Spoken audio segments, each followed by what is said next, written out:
Sorry, I'm not Craig Brandon. He's much better looking than I am. But I have two friends here who yesterday became 88 years old. They're twins. Dee and Jean. I thought maybe we could sing happy birthday. Well, good afternoon. I'm Frank Brendan. I'm running for state representative here in District 24A.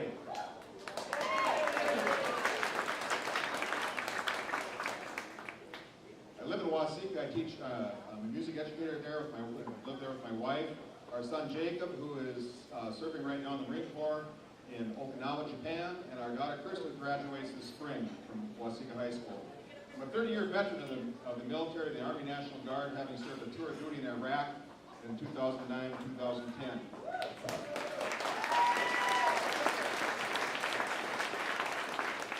So I want to ask you a question. Is governmental gridlock Minnesota's future?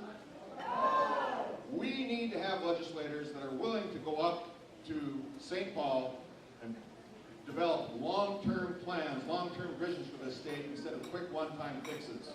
That is what we have to do. That's what we need.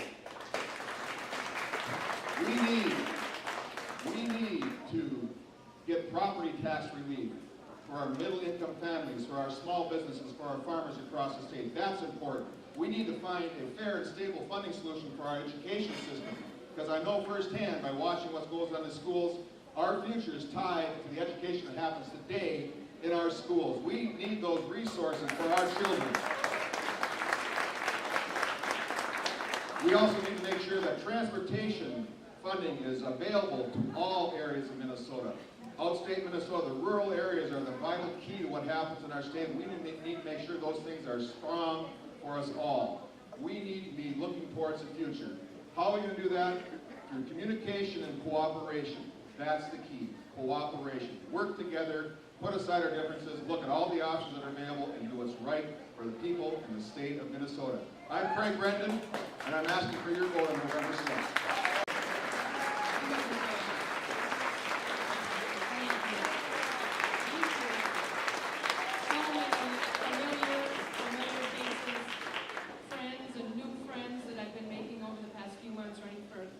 Running for office. Just one quick story about our governor, Mark Dayton, that I have. At a regional meeting when I was on the executive committee, we went to an event that had all the candidates that were running for governor. And they were all mingling and talking with everyone. And I walked up to a table, and there was a gentleman from the back, no jacket, sleeves rolled up, tell the dishes, picking up the dishes up. I thought it was the busboy. It was Mark Dayton was busily working, making sure that we were getting things done. And we appreciate that, and I see that work ethic, and you continue to do that, and it's amazing. Thank you. And I've asked so many of you to join me on a journey. And the journey's been great. But it hasn't always been easy, and it hasn't always been smooth. In fact, there's been bumps along the way. This journey actually started for me back a while ago when I went to listen to William Jefferson Clinton, who was a candidate at the time. I was on a farm sitting on a hay bale. I was a young mom, a young wife. My mom was with me, and I had my daughter with me. And that candidate looked at me and talked to me and spoke to me and told me that we need education for your child. I believed him. He said we need health care to continue so that you can have your health and be successful in life. And I believed him. He told me that we needed to invest in things like infrastructure and research so that we can get the jobs and have the opportunities that we need. And I believed him. I continue to believe that to this day. The reason that I'm running for state senate is because I listened. I believed him. He said, you have a voice, and you need to take that voice and bring it to action and do things. So I'm running for state senate because I believed him then, I believe it now, and I will continue to believe that I can make a difference. That's a good thing to be a little spitfire. They need to put more of that of us out there. It truly is a terrific feeling for me to see so many of you here, and also for the candidates who spoke, who will join me in St. Paul. Thanks to all of us. Thank you. Keep working. Get I don't want to be the only blue spot down here. We want to turn it back blue again. So again, thank you to all of you, Francie and Trevor, and all of the folks, Waseca, Ellendale, Owatonna, Faribault, from southeastern Minnesota. Southeastern Minnesota is my home. I've been here all my life, born and raised in Rice County, the county of Paul Wellstone. You all know that story, and Paul Wellstone still lives and breathes and works through all of us, especially our governor.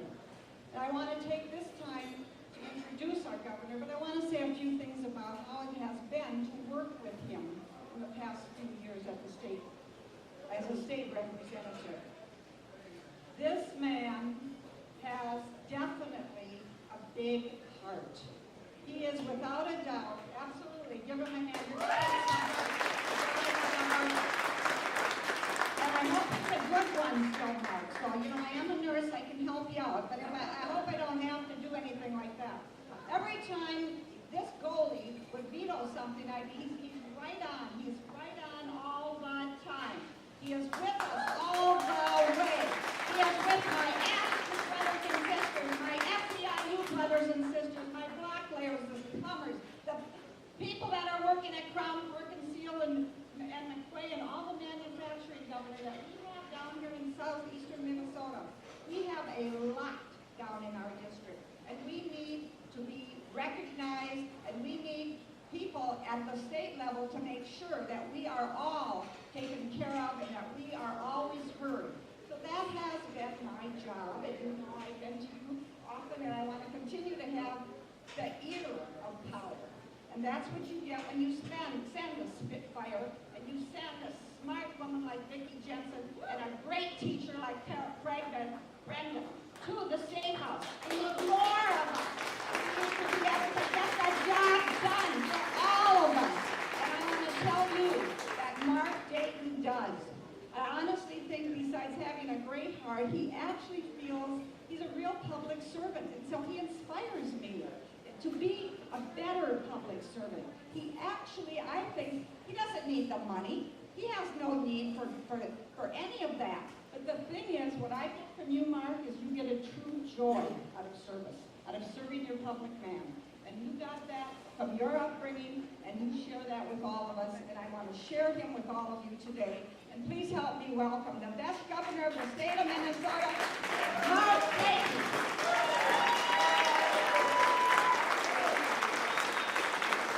Thank you very much. Thank you. Thank you very much.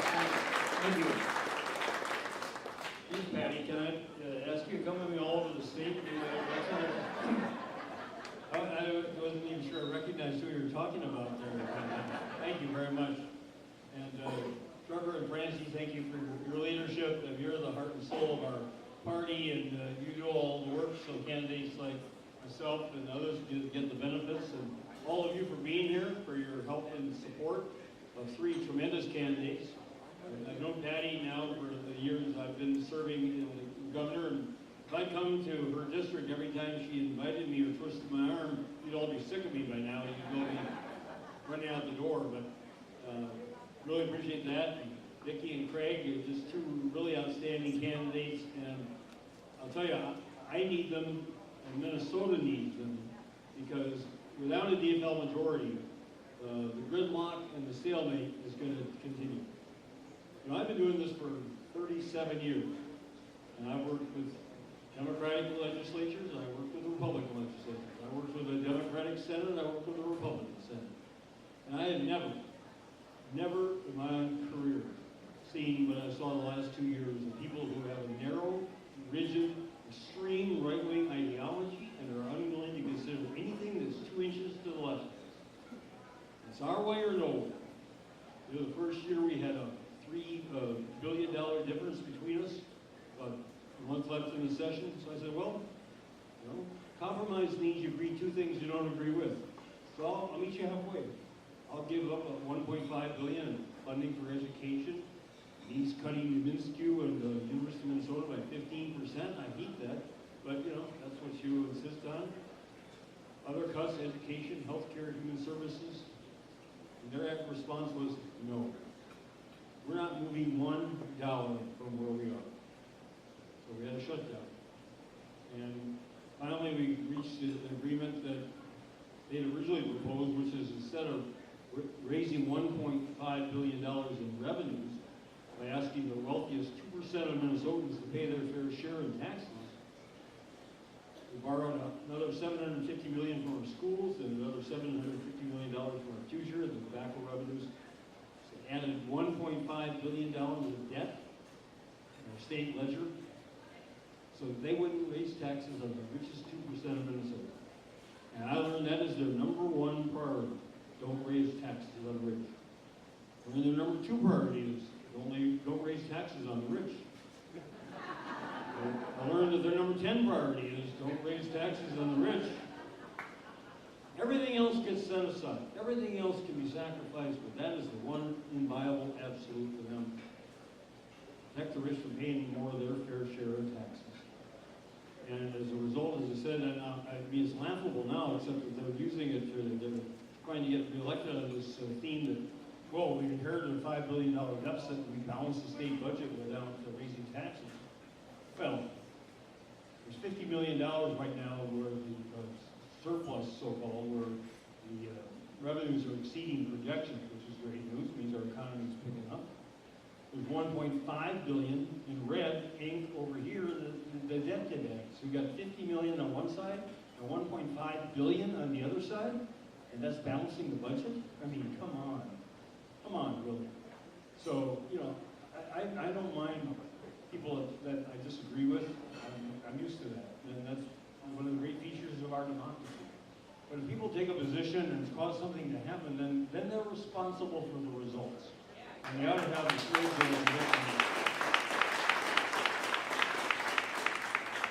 And I get really distrustful fast when I see people who aren't willing to take that kind of stand. So, you know, we got a critical need to put people to work in Minnesota, and trying to do that. The stadium funding was a jobs bill. Some people don't like it, but, you know, it's 6,000, 7,000 people working. We have investments all over the state through our bonding bill. And, you know, would have had 50% more people working if Republicans hadn't held that in. And again, that's just a fundamental difference in philosophy. You know, I believe, and Democrats believe, government's got a role to play in putting people to work. We've got funds we can invest. They're going to produce a better Minnesota with investments in our colleges, campuses, and roads and bridges and parks. And their view is, you know, just eliminate government and eliminate taxes, and it'll all sort of work out somehow.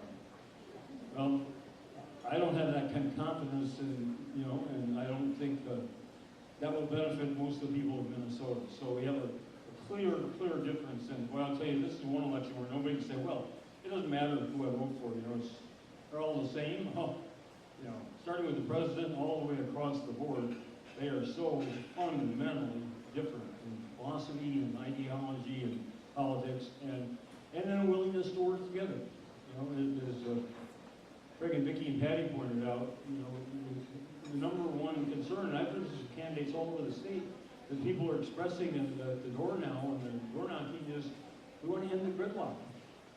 We want to end that stalemate that just stands in the way of everything. Well, people ask me, what are we going to have if we have a DFL governor and a DFL legislature? And I say, progress.